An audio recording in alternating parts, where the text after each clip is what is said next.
Good afternoon बच्चों। आज के हम वीडियो में स्टाफिंग जो चैप्टर पढ़ रहे हैं, चैप्टर 6 स्टाफिंग पढ़ रहे हैं, उसका जो नया टॉपिक है staffing and human resource management. हम क्या पढ़ेंगे आज? ह्यूमन रिसोर्स मैनेजमेंट के बारे में पढ़ेंगे। ठीक है। ह्यूमन रिसोर्स मैनेजमेंट जो ह्यूमन रिसोर्स मैनेजमेंट है वो मैनेजमेंट प्रोसेस का ही हिस्सा है। क्या है कि जैसे डिफरेंट फंक्शन परफॉर्म किए जाते हैं ना मैनेजमेंट में, planning, organisation, recruitment, direction, control, motivation, ये सब फंक्शन परफॉर्म किए जाते हैं ना, वैसे ही मैनेजमेंट और थोड़ा सा आगे बढ़ा दिया इसको। ये क्या करता है, जो ह्यूमन बींग्स काम करते हैं, ऑर्गेनाइजेशन एम्प्लॉयज़ काम करते हैं, उनका विकास करने का काम करता है। ठीक है। और ये क्या करता है, ये ध्यान रखता है कि उनका विकास तो हो, साथ साथ क्या करता है, नॉलेज बढ़े, स्किल बढ़े, क्रिएटिव नए नए रचनात्मक कार्यक्रम हो। ठीक है। टैलेंट भी बढ़े, उनकी मतलब पोटेंशियलिटी भी बढ़े, ताकि क्या हो, ऑर्गेनाइजेशन का ऑब्जेक्ट अचीव हो जाए। ठीक है। फिर उसके बाद क्या है, ये जो है ह्यूमन रिसोर्स मैनेजमेंट जो है ये बताता है कि ये जो एक डिपार्टमेंट रहता है, एक एम्प्लॉयज़, कितने एम्प्लॉयज़ हमारे ऑर्गेनाइजेशन में काम कर रहे हैं, उनको कितनी कितनी सैलरी देना है, कितने एम्प्लॉयज़ की ज़रूरत है, नंबर ऑफ़ एम्प्लॉयज़ की और किस टाइप के एम्प्लॉयज़ की ज़रूरत है, ये सब मतलब ये ध्यान रखने के लिए कि एक स्पेशल बड़े बड़े ऑर्गेनाइजेशन में डिपार्टमेंट बनाया गया है, इसको ह्यूमन रिसोर्स मैनेजमेंट कहते हैं। तो ये क्या करता है, ऑर्गेनाइजेशन की ह्यूमन रिक्वायरमेंट का ध्यान रखता है कि ऑर्गेनाइजेशन को कितने ह्यूमन रिसोर्स की ज़रूरत है, उनको भर्ती करना है तो किस तरीके से भर्ती करना है ना, और कितने भर्ती करना है उनको। फिर जो भी एम्प्लॉयज़ आते हैं बहुत सारे, तो फिर उनमें से बेस्ट को सेलेक्ट करना है, क्योंकि भर्ती में तो बहुत सारे आ जाते हैं। फिर उनमें से कौन से कैपेबल है, हम जो जॉब देना चाहते हैं उसके लिए कौन कैपेबल है, अच्छे से अच्छा काम परफॉर्म कर सकेगा, उसको सिलेक्शन करना। फिर उनको रखने से पहले ट्रेनिंग प्रोवाइड करना, उनका और विकास करना ताकि और अच्छा हो जाए ऑर्गेनाइजेशन के लिए, उनकी सैलरी तय करना, कंपनसेशन अलाउंसेस वगैरह देना जो भी। ठीक है। और फिर उनको अगर वो अच्छा काम करते हैं तो उनको इनाम देना। ये सब एक्टिविटी इंक्लूड रहती है। और ये किससे रिलेटेड रहती है? गवर्नमेंट से, कम्युनिकेशन और ट्रेड यूनियन से भी कम्युनिकेशन होता रहता है।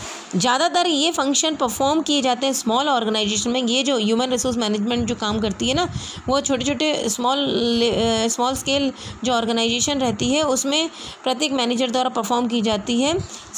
ठीक है। और किसके द्वारा? लाइन मैनेजर द्वारा, ये स्टाफिंग फंक्शन।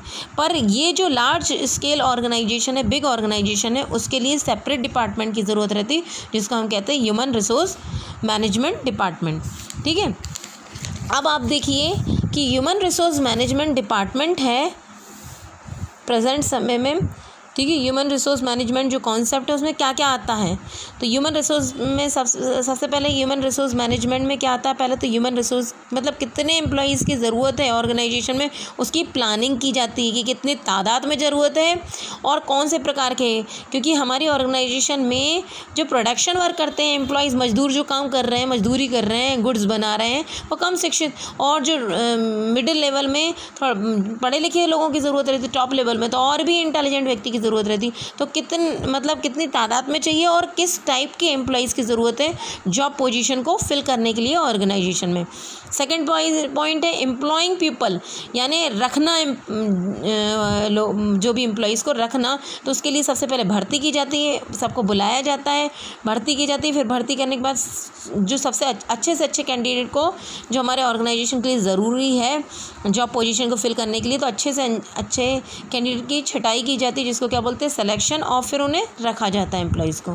कैरियर ग्रोथ, समय उनकी और अच्छा ग्रोथ हो, हमारे ऑर्गेनाइजेशन का ऑब्जेक्ट अचीव हो जाए और जितना उनका टैलेंट बढ़ेगा उतना ही अच्छा है। तो ट्रेनिंग और डेवलपमेंट प्रोग्राम भी ऑर्गेनाइज़ किए जाते हैं समय समय पर, उन्हें बाहर भेजा जाता है। ठीक है। क्या कहते हैं, ताकि वो और भी मतलब जो ऑलरेडी वो बहुत इंटेलिजेंट है और अगर उन्हें और भी नई नई टेक्नोलॉजी आई तो अगर अपडेट किया जाएगा तो और भी ऑर्गेनाइजेशन के लिए भी अच्छा, उनका भी विकास होगा और ऑर्गेनाइजेशन का। परफॉर्मेंस अप्राइजल, वो जो भी काम करते हैं तो फिर उन्हें चेक किया जाता है कि वो किसके द्वारा, एक्सपर्ट द्वारा, सीनियर द्वारा, कि वो जैसा हमने सोच रखा वो वैसा काम कर रहे हैं कि नहीं, जा के चेक किया जाता है। मोटिवेशन, इनको जो एम्प्लॉइज़ काम कर रहे हैं तो समय समय पे उनको प्रेरणा की ज़रूरत रहती है, या तो उनको काम करने के लिए और आगे बढ़ाने के लिए कि और अच्छा काम करें, तो ज़्यादा से ज़्यादा अच्छा काम करें, तो जो अच्छा काम करेगा तो उसकी सैलरी इंक्रीमेंट हो जाएगी, या उसे ये तो फाइनेंशियल हो गया, अलाउंसेस दिया जाएगा, बोनस दिया जाएगा, तो इस तरीके से फाइनेंशियल इंसेंटिव दी जाएगा पैसे के रूप में, इस तरीके से प्रेरित किया जाता है। या नॉन फाइनेंशियल, उसे यूनियन लीडर बना दिया जाएगा, ठीक है, उसे मैनेजमेंट का सदस्य बना दिया जाएगा। इस तरीके से मतलब नॉन फाइनेंशियल इंसेंटिव्स भी प्रोवाइड किया जाता है ताकि वो प्रेरणा पाकर और अच्छा काम करे और ऑर्गेनाइजेशन का ऑब्जेक्टिव अचीव करने में हेल्प कर सके। कंपनसेशन, ठीक है, उनकी सैलरी वगैरह एम्प्लॉयज़ की ध्यान में रखा जाता है क्वालिफ़िकेशन के हिसाब से, और दूसरे फैक्टर्स, अदर फैक्टर्स को मतलब वो कैसा काम करते हैं। आजकल ये बोला जाता है ना, खासतौर से प्राइवेट जॉब में, जैसा काम करोगे वैसी तनख्वाह दी जाएगी, ठीक है। तो उनकी क्वालिफ़िकेशन, उनका अच्छा काम जो भी रहेगा, उनका एक्सपीरियंस के आधार पर, उनकी ज़रूरत के आधार पर उनकी तनख्वाह तय की जाती है। प्रोवाइडिंग सोशल सिक्योरिटी, आजकल क्या होता है कि जो भी एम्प्लॉयज़ है अच्छे तरीके से काम करें तो उनको सिक्योरिटी टाइप की प्रोवाइड करती है, जैसे पीएफ प्रोविडेंट फंड, ग्रेजुइटी, ये सब प्रोवाइड की जाती ना उनके भले के लिए, ताकि जब वो क्या हो कि एक समय बाद जब वो रिटायर हो जाए तो उनको क्या वो अपना खर्चा कैसे चलाएंगे।